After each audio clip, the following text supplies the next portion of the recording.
Alex, sa likod! She was down a set, down a break, down to a player who had just won Olympic gold. And somehow, in the next 20 minutes, she made that Olympic champion look like she was the one who had something to lose. 24 hours later, she did it again. This time against a woman who was hitting the ball so much harder, so much cleaner, that by the end of the first set, the stat sheet looked like a mistake. 15 more winners, 15, and she still lost. Except she didn't. Alex won both matches.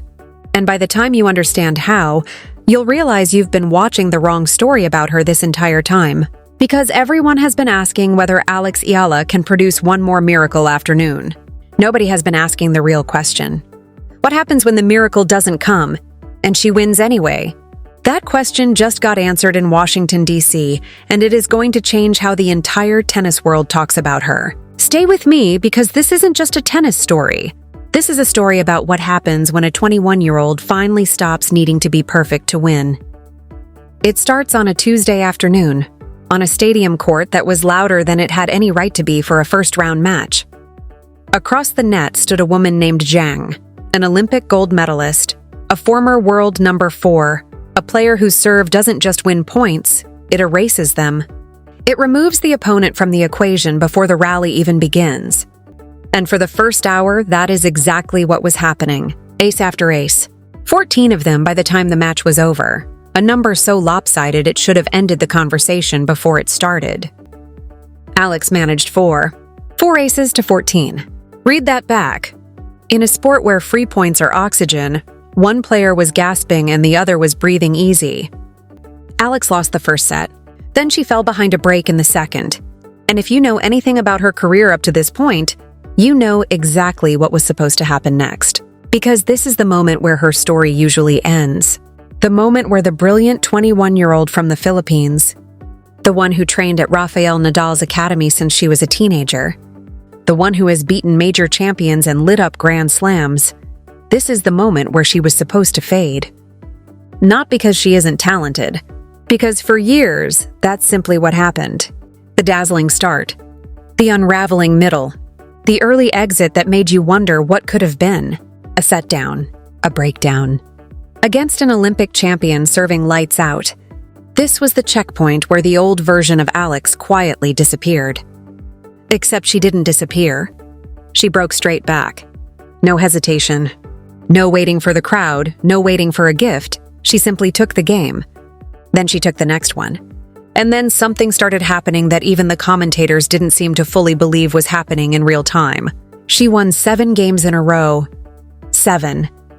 Against an Olympic gold medalist in front of a crowd that had shown up specifically to see her name in the draw. 7 straight games while trailing by a set and a break is not a hot streak. It is not luck. It is something closer to a system failure. Except the system that failed wasn't hers. It was Zhang's. Because here's the part that should stop you cold. Zhang had time. She wasn't run over in a blur. She had multiple full games, multiple service holds, multiple chances to adjust her targets, to change her patterns, to find a crack. She tried. And every single time Alex closed the door a little tighter, not with more power, not with a sudden discovery of a bigger serve or a harder forehand. With something far less flashy and far more dangerous, she simply refused to give the point away. She got one more ball back, then another. She defended a corner that looked finished. She made Zhang hit the same difficult shot again and again and again until the margin for error disappeared and the mistakes started arriving on their own. Final set 6 games to 1. A complete reversal. A dismantling. And by the time Alex walked off that court, something had shifted that had nothing to do with the scoreboard. But here's where it gets strange, because you'd think a performance like that would leave a player drained. Emptied out. The kind of win that costs you the rest of the week. Instead, 24 hours later, Alex was right back on the same court, facing someone even more dangerous. Her name was Leylah Fernandez, the defending champion of the tournament, a former US Open finalist, and a player who, only a few months earlier, had beaten Alex so convincingly in Stuttgart that the result barely felt like a contest. 6 games to 1, 6 games to 4, Fernandez didn't just win that match, she solved Alex. She knew the patterns. She knew where the pressure lived. And now she was standing across the net again, rested, confident, and ready to do it a second time. What happened next is the number that should make your stomach drop, because it is the kind of number that usually ends careers, not builds them. 10 winners to 25. Fernandez hit 2.5 times as many clean, untouchable highlight reel winners as Alex did. She was playing better tennis. Objectively, statistically, undeniably better tennis. And Alex won in straight sets. Sit with that for a second, because it shouldn't be possible. A winner is not a lucky shot. It's a shot the opponent cannot even get a racket on. Fernandez produced 15 more of them. 15 moments where she was simply too good to touch. And still somehow she lost. The answer isn't hidden in the winners column. It's hidden in the column nobody talks about. The unforced errors. In that first set alone, Alex made 4. Fernandez made 14. While Fernandez was out there painting lines and hammering winners, she was also handing away more than 3 times as many free points. Alex wasn't trying to match her shot for shot. She was doing something far more patient, far more disciplined, and honestly, far more ruthless. She was letting Fernandez do the damage to herself. She took the first set 6-2, and then, right when it looked like the match had found its rhythm, everything turned. Fernandez adjusted. She got more aggressive, found deeper targets, and ripped off 5 straight games. 5 in a row. Alex went from a comfortable lead to trailing 5-1 in the second set, 1 game away from a deciding third set in windy conditions, less than 24 hours after a 2-hour battle against an Olympic champion. This is the exact scenario where fatigue is supposed to win, where the legs go heavy and the mind goes quiet and you simply run out of whatever it was that got you this far. Instead, Alex won the next 5 games. 5 in a row right back. 6-5. Fernandez held to force a tiebreak, and if you think the tension eased at that point, it didn't. It multiplied. A tiebreak against a defending champion in front of a crowd chanting her name, with the whole tournament suddenly leaning forward in their seats. And this is where Alex produced the cleanest, coldest stretch of tennis in the entire match. 5-1. Fernandez cracking under the exact pressure Alex had been absorbing all week. And then, to close it out, 2 consecutive forehand winners. The kind of shots that 24 hours earlier you would have expected from the other side of the net. 7-1. Match over. 10 winners to 25, and somehow, impossibly, the scoreboard read in her favor. Now put those 2 matches side by side, because that's when the real story starts to reveal itself. Against Zhang, she was outgunned on serve, 14 aces to 4. Against Fernandez, she was outgunned on power, 10 winners to 25. 2 completely different ways of getting beaten on paper. 2 completely different opponents. 2 days in a row. And in both cases, she found a way through that had nothing to do with matching her opponent's biggest weapon. This is where you need to understand who Alex actually is, because the contrast is what makes this so unsettling in the best possible way. At 21 years old, she is already the highest-ranked player in the history of Philippine tennis. She trained at the Nadal Academy from the time she was a teenager, learning discipline in a place built entirely around discipline. She has beaten major champions. She has reached the second week of a Grand Slam. And yet, for her entire career up to this point, there has been one persistent, nagging asterisk hanging over everything she's accomplished. She has never won a WTA Tour title. Not one, she's come close. A tour-level final in Eastbourne in 2025, 2 points away from the trophy, and she didn't close it. That's the pattern that has followed her. Spectacular ceiling, uncertain floor, the kind of player who could beat anyone on a perfect day and lose to anyone on an ordinary one. Everyone assumed the missing piece was more power, more experience, more time. Nobody expected the missing piece to show up disguised as patience. Because that's what Washington actually revealed. Not a louder weapon, a quieter one. The willingness to lose the ace count and win anyway. The willingness to lose the winner count and win anyway. The willingness, in her own words, to accept the match that's actually in front of her instead of chasing the one she wished she was playing. She called it after the Zhang match. She said the mindset had always been somewhere inside her. but this past year had given her more ammunition to back it up. Listen to how careful that phrasing is. She's not claiming the nerves are gone. She's not claiming the pressure doesn't exist anymore. She's saying she now has more answers when the pressure arrives, more reliable returns, better movement in defense, more patience when the rally goes nowhere for the 6th, 7th, 8th shot in a row. That's not a for the 6th, 7th, 8th shot in a row. That's not a personality transplant. That's evolution, quiet and compounding.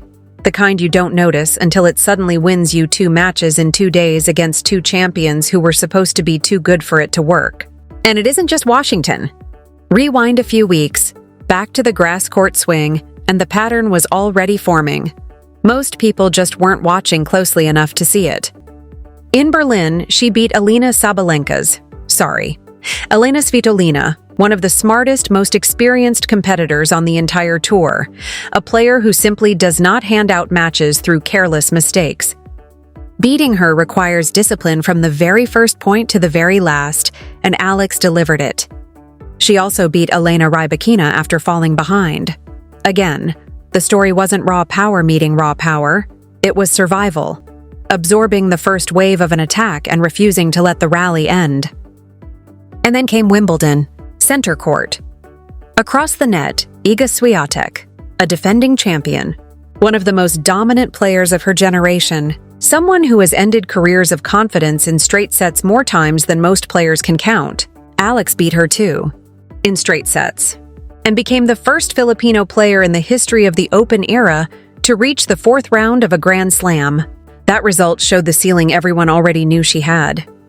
What Washington showed just weeks later was something rarer, something harder to fake, the floor rising up to meet it. Because a win over a great champion can happen on one perfect afternoon. Anyone can catch fire for 2 hours.